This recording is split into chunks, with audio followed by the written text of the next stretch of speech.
Hello everyone, this is David Lewis with your sales tip of the week. Today I want to talk to you about a specific part of the demonstration drive, and that is the amount of time spent actually on the drive. As I travel around the country meeting with salespeople, one of the questions I like to ask is, how long is your average demonstration drive?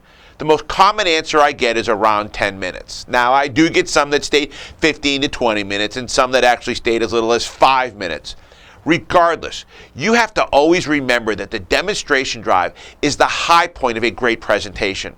That your first 4 steps, the meet and greet, qualification, inventory walk, and internal presentation, are all designed to get the customer to drive a selected vehicle. So why would you want to ever cut this step short?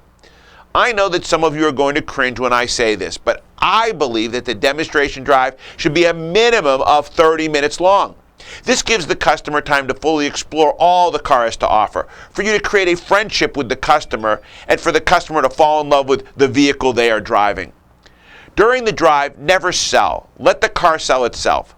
Customers know when a salesperson is trying to sell them, and it makes them very defensive. So stay silent until the customer starts the dialogue, and then make sure the dialogue is more of a conversation than a sales pitch.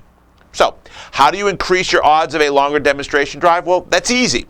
Pick a destination that most in your market area would be familiar with, that is at least a 15-minute drive to get there, and then have the customer drive to that destination as a turnaround spot. You know, studies are extremely clear. The longer the demonstration drive, the higher the closing ratio. And the longer the demonstration drive, the higher the gross is.